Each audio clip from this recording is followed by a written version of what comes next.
At Progressive Mobility, we're so much more than the average physical therapy clinic. We follow a 3-step process with each client. First step is to take care of your pain. The second step is to extinguish it at its source. And the third is to keep you pain-free long-term so that you can continue doing the things that you love. My name is Jen. I'm the owner and head physical therapist at Progressive Mobility, and I would love to chat with you. My number is 864-485-5910. Thanks a lot. Sportsmanship, leadership, inspire, determination, excitement. Welcome to the Slide Podcast. Your hosts, Jen and Aaron, are on deck and ready to introduce the current stars of Little League Baseball. So grab your favorite sports drink, fasten your chin strap, and get ready to go inside the chalk lines of our Little League fields. Here are your hosts, Coach Jen and Coach Aaron. So now we're back, Jen. This is episode 2 of our first double episode. I guess, is that how you say it? Episode 2 of the episode. That's right. Well, this is episode 2. And Jen, after setting through the first part of this one, man, this was so fun. I hope our softballers out there that's listening get a kick out of it. You're going to hear more now from some of the Jersey girls actually getting a chance to talk and tell about their experience on the field. It was fun. So, Jen, any thoughts before we start with this one?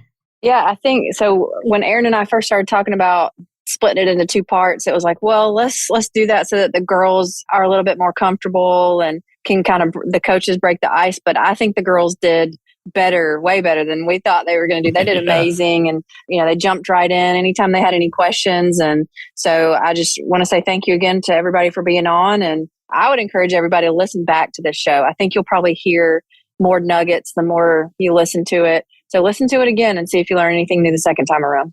Yeah. And again, thank you to Guardian Baseball and Baseball Blue Book, Softball Blue Book for helping us get these guests on the show. Thank you guys so much. And again, like Jen said, there's going to be, I would say, listen to it a couple times because you're going to take away something a little bit different from each person that talks. So Coach Dave had some great pointers. Bella, of course, talks from experience being a collegiate, successful softball player.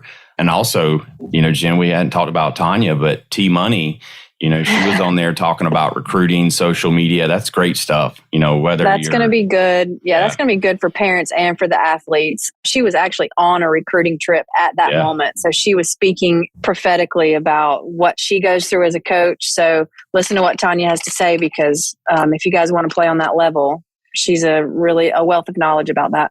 Yeah, it's kind of eye-opening, though. You hear recruiters are looking at everything that everybody likes, and that right there, that's something to think about. That's something to think about as you listen to these episodes and you start to think about what you want to put out on social media. Think about it twice now. So hold the emotion in sometimes when you get upset, but realize at the end of the day, hey, we're just all here, want to play the game and have fun. All right, guys. Hey, enjoy the second part of Softball Stars. And again, share, give us your feedback. Please go on, review the show. Go to iTunes, Spotify, Google, Amazon. Leave a review. Give us some feedback. And we hope you enjoy the show. So talk a little bit for the girls about recovery, if you don't mind. Yeah, what that means and kind of like the nutrition side, the sleep side, things like that. Wait a minute. So they can't just eat candy at all times? I mean, they could. They're not going to feel very good, and they're not going to perform. They can't just eat all the cake and everything. Bella, you can't do that kind of stuff. I wish. Right. You can't. I struggle with recovery so much because, you're so tired at the end of the day, but you kind of have to find the time to make sure that you are taking care of your body. The number one recovery is sleep, making sure that you take priority in how many hours of sleep you're getting at night. Our nutritionist comes in. She always talks to us about what we're feeling into our bodies. We take hydration tests all the time to make sure that, we're not overly dehydrated. If we have any questions about our diet, we go to her. Other than that, we take blood tests at the beginning of each semester to make sure that, we're not lacking anything that might take a toll on our bodies. So like a lot of us will be lacking vitamin D, so they'll give us supplements for that, as well as iron and stuff like that. So that's a big thing for us. After we work out every day, we make sure we roll out and that we do have shoulder issues or if we do have leg issues, we can talk to our strength coach or even our athletic trainer, to make sure that we are taking priority and what we do for those specific spots. Other than that, we spend a lot of time with the recovery process. And I don't know if anybody had a better experience with that in high school, but I feel like that's a lost art. Like, we don't get that as kids. You know, nobody's coming in and talking at the elementary schools about nutrition and sleep and recovery. So it's not that it's too late in college. Of course, if you're a premier athlete in high school, you're going to have your own habits and things that you feel like are important in your life. But I don't think we have nutritionists and stuff at the high school level. Like, that just doesn't happen. Right. You'll have athletic training and things like that if you need to go to rehab. But I think it would be important for you girls, the Jersey girls, everybody else, like, to reach out to people in your community and try to figure out things like that. Because even though it's never too late to get into those habits, the earlier the better. Yeah. So if you can get into bed at a certain time every night, make sure that you're eating breakfast every day. Little things like that can make a big difference in your performance in the afternoon. Addison, did you just make a face at somebody? Was somebody getting on you about eating breakfast in the mornings? I'm not really a breakfast person.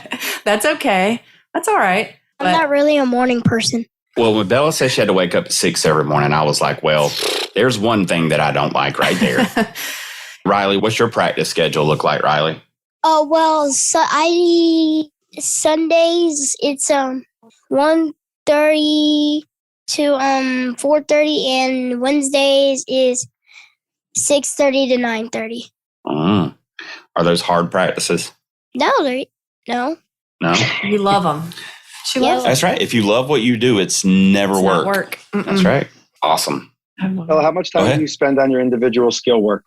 As you play in the outfield, how much time do you spend on your outfield play versus your hitting? So we do a lot of individual D, like during practice for outfield wise. I know for me, I take a lot of time into my hitting because, you know, when I was at Arizona, I did a lot of slapping. And then once I got to Texas, you know, I just became a full hitter and worked with my bunt a lot of the time. So a lot of my individual time I took into, you know, working through my mechanics as a hitter because I changed a lot when I transferred. With the outfield aspect, you know, I kind of just worked through a lot of the stuff during practice. We do a lot of drills, you know, making sure that we communicate with each other on what we need to work on that day. We do a really good job of that. So a lot of our outfield stuff isn't really outside of practice other than, you know, working on our own through our hitting. I have a question for Tanya, and it's, what are turnaways for players? Good question. I would say, like, on the field, I would say more so like how you treat people. Do you take care of yourself? Do you take care of your stuff, like your helmet, your bat, stuff like that? And do you hustle on and off the field? Do you have an attitude? Are you present consistently? How do you act in the dugout? Do you have high energy, stuff like that? So just overall, your character as a person. And then I would say, obviously, grades is a huge part to success in college. There are certain programs that you can go to with lower GPAs, but we hold the standard high. I think most colleges do, but I would say grades is like number one, and then your character as well. So what do you think if you saw someone after the game just walking with their head down and then having an attitude with people around them? What does that say to you? That they don't know how to handle failure very well. Maybe they're having a bad day. It doesn't automatically mean we cross them off. I'd probably go watch them one or two more times, talk to their coaches, see what they're like in practice. How do they handle the failure? How do they handle success? Things like that. Not an automatic cross off, but just get to know them a little bit more and see where they come from. I think that's a good point. Build the relationship, like grow the relationship, stuff like that. Bella, I know we only got you for maybe 10 more minutes and you got to go hand the ball off, literally. But what would you tell these girls that, you know, are playing right now and they have dreams of playing in college? What would you tell them needs to be their focus and priority right now? I think that a lot of young people do lack, you know, making their mental game stronger. We talk about it tremendously, you know, today, and we work through it a lot. But I think, you know, starting at a young age and working through all your struggles and knowing that, you know, you have a team for a reason. You have, you know, the people around you to hold you accountable as well as holding yourself accountable. And one thing that I do is I write in a journal. I basically talk to myself in a journal. So if I have a hard game, a hard practice, a way for me to, work through that is writing it all down and knowing that, the next day is a whole new day to do something better with, my capabilities. So that's a very big thing to just eliminate all the struggles. I have a lot of people that I go to. Just know that you're not alone. Like every single person on the field fails, and you fail more than you succeed. So to know that you maybe failed one time is not even equivalent to how many times you will succeed in the future. So I think that, if you keep that and you take that into consideration and know that you aren't just succeeding as an individual, but you're doing it for everybody around you. And also I always think about why I play and who I play for. So that's a big one for me. We are our own worst critics a lot of times. So girls, be kind to yourselves. Don't talk to yourself like you would talk to yourself like you would talk to your best friend. And not know that that's easier said than done. We get in our heads sometimes. And if we have a bad game or a bad at bat, even the way that we talk to ourselves is pretty harsh. So the mental aspect of the game is tough. Something that Aaron and I have talked about doing locally is like a mentorship program for local athletes. So I don't know, Bella, have you done anything like that? Like a big sister type thing or anything, even back in, high school? I'm sure we've done it in high school. We've done a lot of not mentorships, but just because the NIL thing came out and we're able to, go to more camps and stuff like that, we kind of make it a 50-50 thing, where we make time to, have people ask questions and, work through whatever their thoughts are and stuff like that, besides the whole playing softball aspect. So, that kind of all ties into what we do.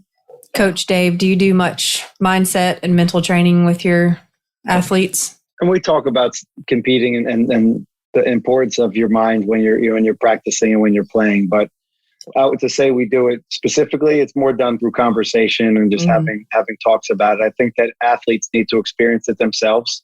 I think they need to write stuff down like Bella does. I think you need to be mindful of what is triggering that emotion that you're feeling, and then ways that you can handle it after you feel that.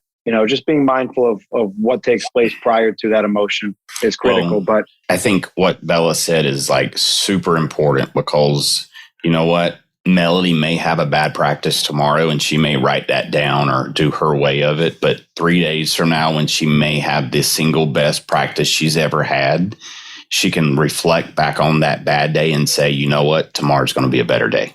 And it'll allow you to see little small victories start to come. Because I think we've always said, success in the world, if it's overnight, it's not worth it. And so it requires you to put some time and some dedication into it. So I love that. Dave, I'm sorry I cut everybody off. So no, and as coaches and as adults, you need to know your athletes. You need to be able to read the room and say, you know what, she's not at her best today. Let's modify what we're doing to make sure that we're meeting her in the middle. So it's not necessarily a failed workout or a failed practice, but high schoolers, college, your days vary depending on what happens. You can look at one message on your phone or one Snapchat or one Instagram, and then the entire day is ruined from that point on. So just being able to just understand that as an adult, you need to know what teenagers and young adults are going through and kind of guide them in the direction based on understanding their regular state and where they're at currently. I think the key is just always be human and realize the players and as coaches, we're all human. We're all going to make mistakes. We're all going to have a bad day. And, I think too many times coaches are thinking they're benefiting kids by continuing to push. I've been guilty of it myself. Sure. And then sometimes Dave, Coach Dave said is you got to be mindful of where they at, maybe what they've been through.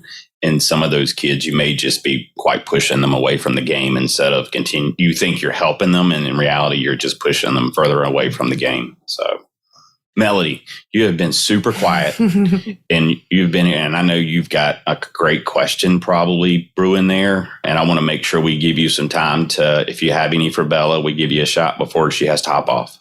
I did have one question for Bella. Yeah. And it was basically, you balance a social life and softball and school and everything like that? Holy crap, that's a great question. Yep. Yeah, that is a good question. It's a loaded question. Pretty much my whole team is they're my best friends. So that is my social life. We kind of just try and make time to, do things outside of, softball when we do have that free time. Considering we are in 20-hour weeks, the off days are minimal. So even having those off days and being able to spa day, for instance, like that is something that, we don't get all the time, but helps us. And we're always together. So, that helps us bond as well. So really, our social life is very limited, but we make it work.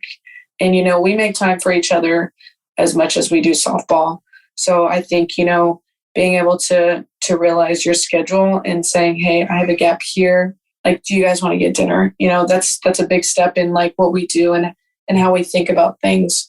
It is hard in the fall and in this year round. That was funny. You were kind of like going through the seasons in your head and it was like, maybe all of them. It is definitely harder in the spring just because we're traveling so much. But the fall helps us so much because the weekends are normally off unless we're playing. So we're able to do more things. And I'm able to go home more now since I'm closer to home. So I'm even closer with my family, which is great. How do you do schoolwork, like as a college athlete when traveling so much during the season? You still have the same workload as any other student. You don't get a free pass. Like, how do you get all that done? We just have a lot of good sources here. When we do travel, we do have a letter that is signed by the dean that we give to our professors, saying, hey, we're going to be traveling these days, like just to give you a heads up. And then when the week comes, like we tell them, okay, just a reminder, like, hey, I'm going to be on this weekend. What work can I do? If I have an exam, I ask for an extension or another day so that I can do the exam. Homework wise, we do have study hall on the road that they give us time for so that we can, finish work on the road. But really it's on our own time. We got to make sure that we're doing all the right things and finishing our work and making sure that everything's on time. Like nobody else is going to do it for us. I keep hearing the word responsibility, like just churning in my head. And like, I have to reference, my family and, I have a 16-year-old daughter. At what age, Bella, did like the responsibility and like, I'm going to have to be able to like manage this stuff? And I'm worried about, I'm waiting on her to do that, but maybe I am. But when was it for you? Like you realized like, holy crap, like no one's going to do this for me. Well, when I was 14, I switched to playing for a California team. So I was traveling to California like once a month in the fall. And then I would pretty much be there all summer in California. Good thing I had family that lived out there, so I would stay with them. But other than that, it was when I started playing multiple sports year round, I would go to a track meet and then run my race and then go back and play a softball game.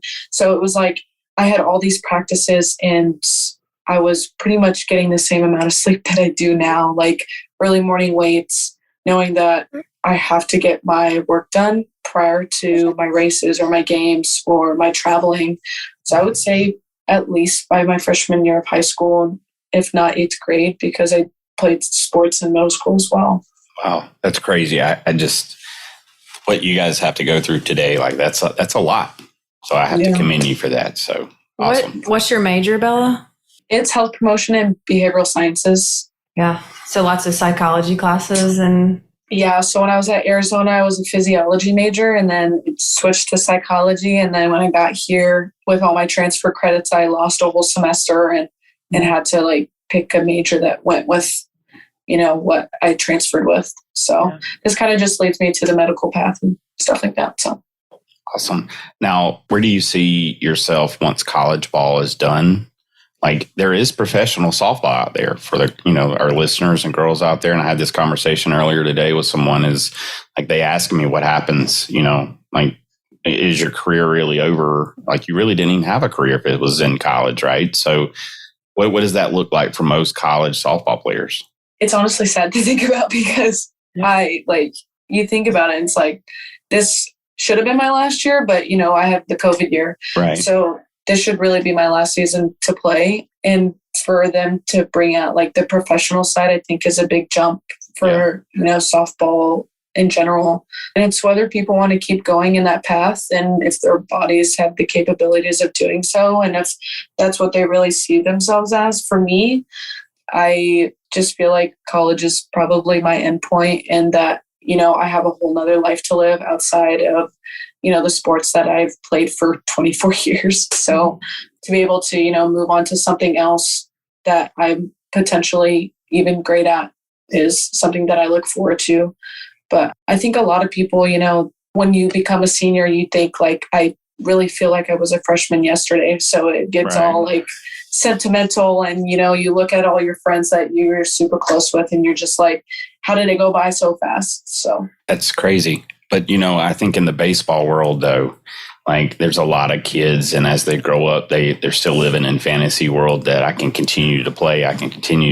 And although that's great, and I'm the dreamer, so I'm always going to be there. But I think like for you're mentally prepared for life after softball. And that means your level of how serious you take college is a different level of seriousness. Like you're not just using college as a stepping stone. Like college is what's going to dictate your future. And so I think that's for all college athletes out there, for all high school, you got to invest in yourself. And it's not just about the sport, because Bella talked so much about taking care of your body. And one of the first things that she said in that answer was it depends on your body and what your body can do. And so if you don't take care of your body and you don't get that, that downtime of taking care of everything, like that means your career is going to be short. So I don't know. I think that's pretty awesome. And we look forward to watching you for a little bit more. So awesome. So we need to let you go, I believe, right?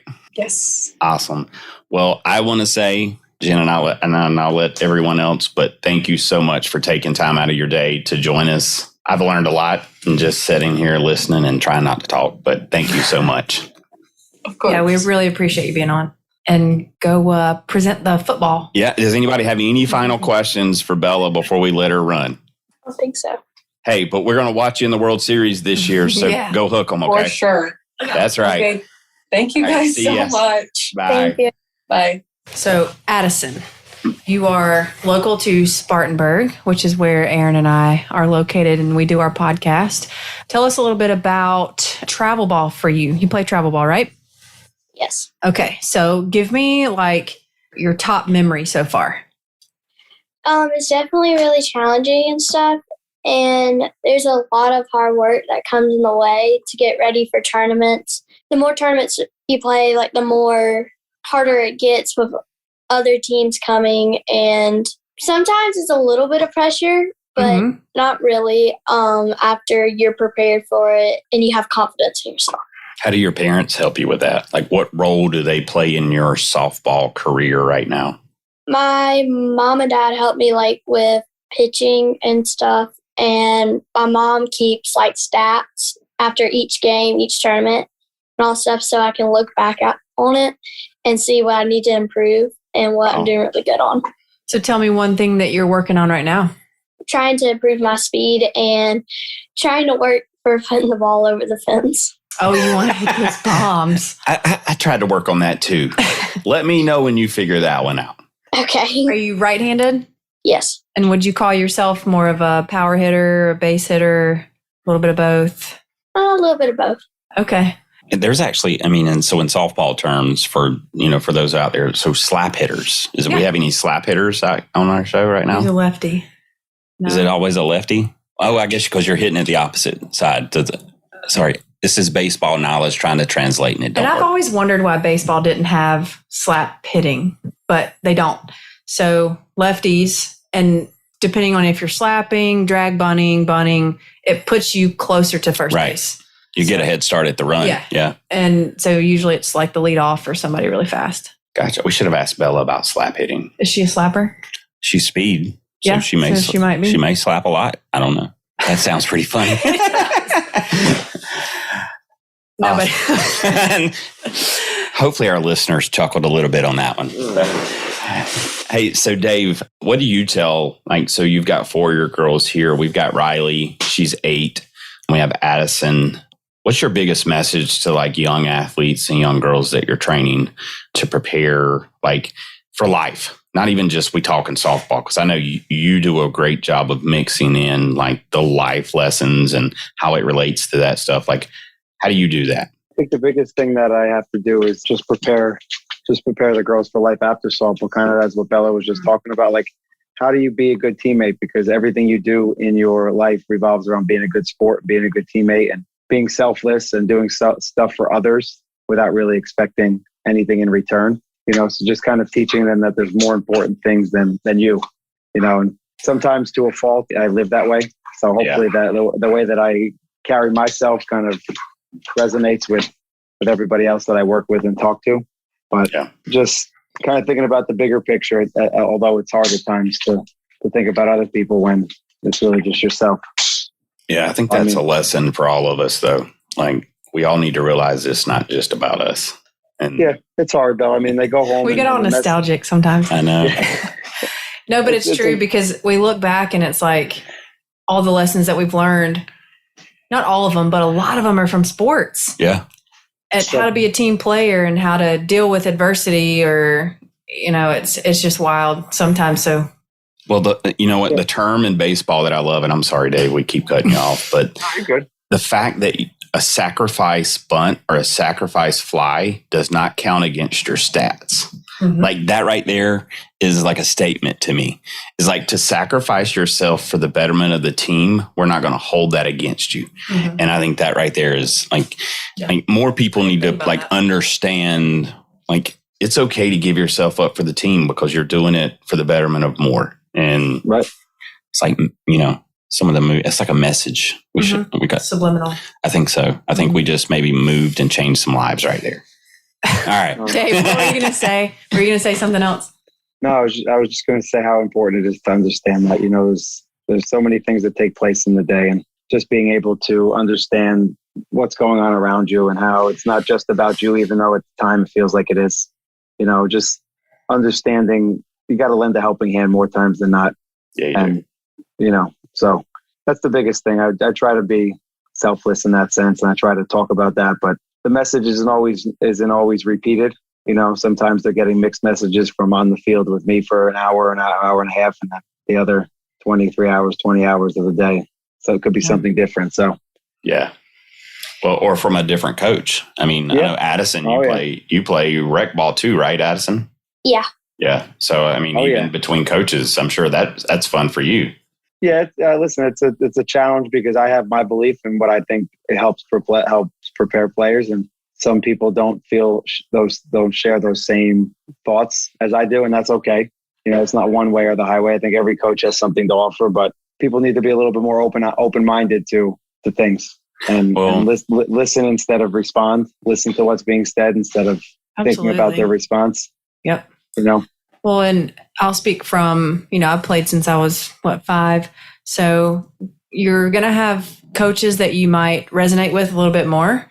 So cling to them, but also listen to somebody that you may not feel as close to, like a bond with quite as much. So girls, you may get close to your coaches, especially if you play for the same coach year after year, but make sure you listen to everyone and take in everything that they say. You may end up being able to apply that down the road somewhere. So maybe they're just ahead of their years. Well, and I'll always say this, and I've learned this in my 44 years of being here, is you're going to learn something from everyone. You're either going to learn what not to do or what to do.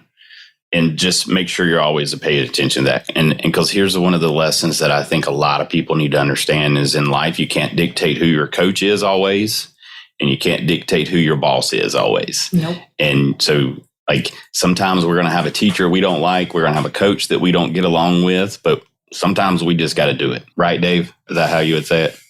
Yeah, that's the truth. I mean, listen, it's not going to get along with everybody, but you have to listen and you have to take something. And they may say something that doesn't make sense now, but 2 or 3 years down the road, it might make sense to you. Yeah, you do. Yep.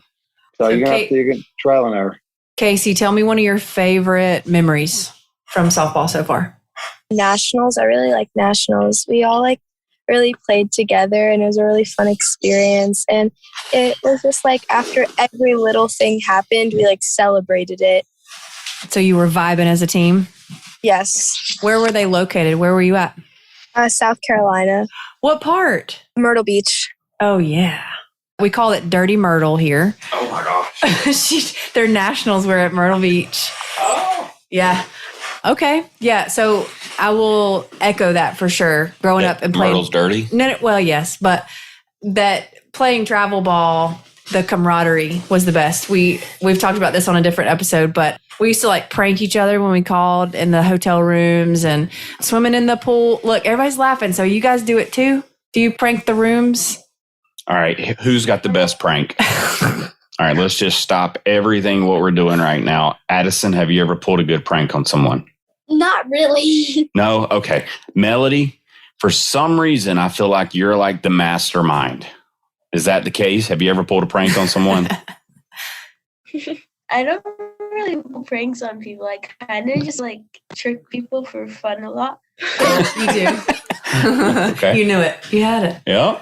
I feel like Casey has a story. There's a big smile there. Mel just makes a lot of jokes a lot, and they're really funny. And like she's always joking with them. Awesome. Julianna, have you ever pulled a prank on these two? No, it's more Mel, like pulling pranks. I see. You said I picked it. I picked it. Mel, see, I got you. Mm-hmm. I got you. Well, look, hey, the next time that you guys go on a trip, you guys travel with Coach Dave?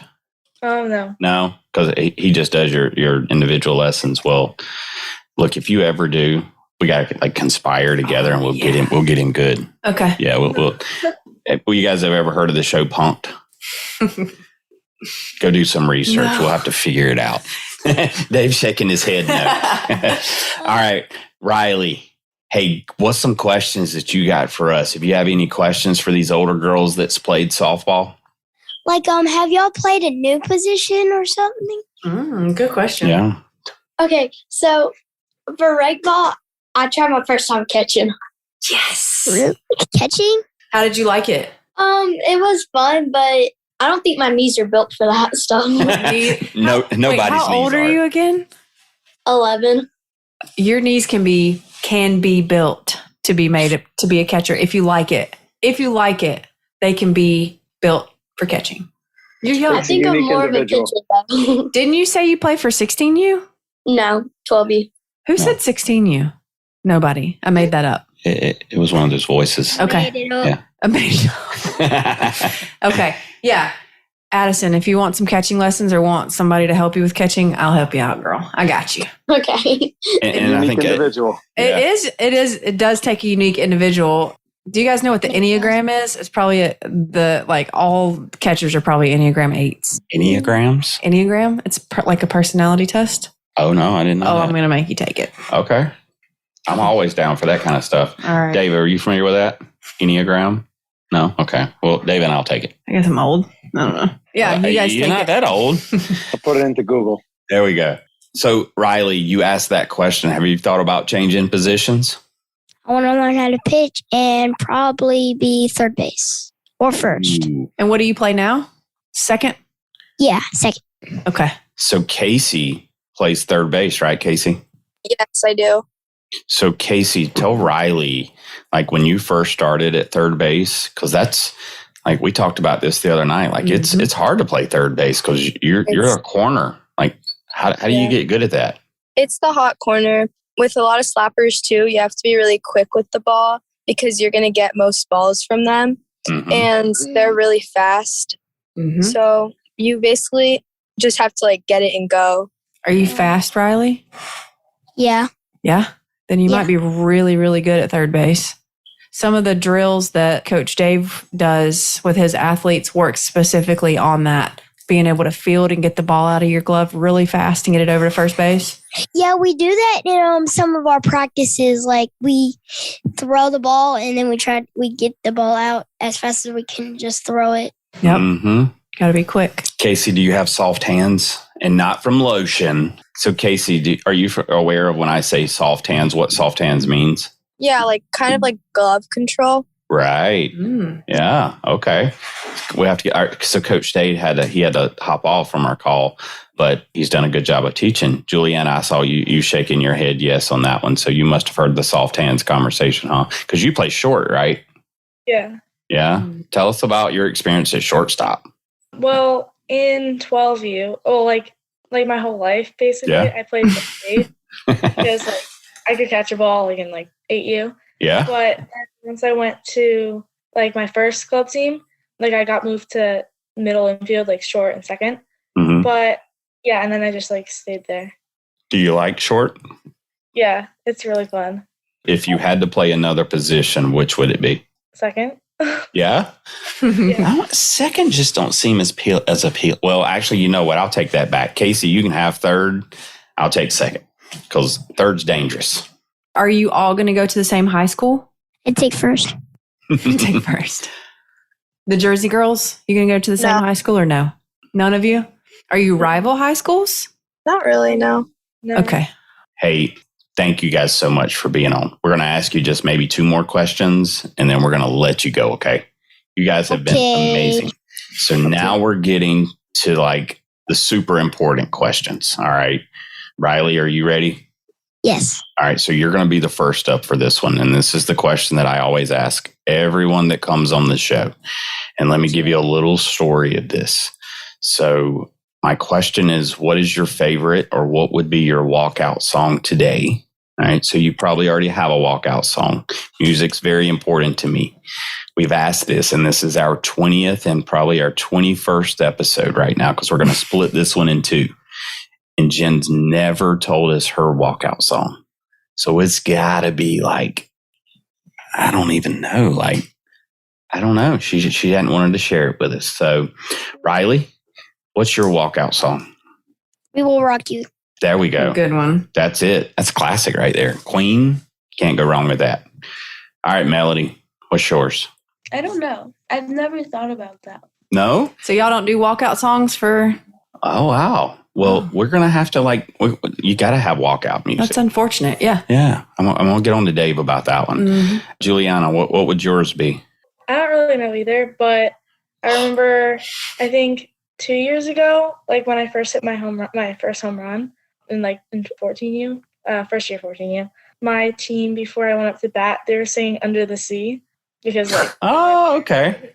Yeah. So that was I guess my walk-up song. Okay. Also, when we played in nationals last year, this year kind of, over the summer, this one team had the best walk-up songs and everyone was dancing. It was I think it was our last game. We lost, but it was really fun. See, walkout music changes the environment. It's so fun. It is. All right, Casey, you got to have one. Something tells me you got a good one. But we had this speaker that just had a lot of different varieties of music, and it was a really big speaker, and we just kind of listened to a bit of everything. Okay. Well, look, so you guys took the easy way out on this one. All right. So we're going to need you to come back, okay, probably in maybe a few months because you're going to be professionals at this whole podcast thing by then. And then we need to talk about walkout music, okay? All right, Addison, you're the last one. What's your walkout song? Last. Tick, tick, boom. Oh, of course. There we go. That's Saliva, right? I think so. Yeah, I think it is. Tick, tick, boom. All right. For you Jersey girls, oh my God. Look, y'all should have the Sopranos as your, you probably have no clue what I'm talking about right now. But for our listeners right here, they're words in that show. They're already thinking that. They're from Jersey. They need to the intro to Sopranos should be their walkout music. I think that would be a hit. You'd probably get recruited. More like Jersey Shore. Oh, I think Jersey Shore is actually too young for them. I mean, too old for them. I hope so. I don't know. But hey, ladies. All right. So thank you guys so much for coming on and joining us. I know, honestly, I could continue to talk. Jen knows that, obviously. But thank you, ladies, so much for coming on. And we did practice shows with you guys just to help work out all of our nerves. And thank you guys for dedicating time. And, we want to continue to stay connected with you guys. So as you guys grow in your journey and your career in softball, hey, keep tagging us on social media so we can see all the stuff that you guys doing. Addison, same thing. Riley, make sure your mom continues to tag us in, some of your videos and even your cool TikTok dances. The dances you guys do are the best. I'm going to have to start learning how to dance so I can do it with you. Okay? Okay. Awesome. Start learning right now. Right. Well, right now. I'll tell you what. Tomorrow. Well, look, I'm going to tell you, there's 100,000 different types of dances out there. I mean, they just make them up every day. You have to give me one to learn, okay? The wobble. Huh? She said the wobble. Anybody else know the wobble? Is that too old? Juju on that beat? Sort of. Oh my gosh. Did you want that theme? What's the thing now? Addison, what did you say? I sort of know it. Which one? The wobble one. Well, what's the cool dance these days? I have no idea, obviously. Riley, you know, what's the cool one? What's the coolest dance right now on TikTok? It's the one that we do most. Which is what? What's the name of it? I have no idea. Okay.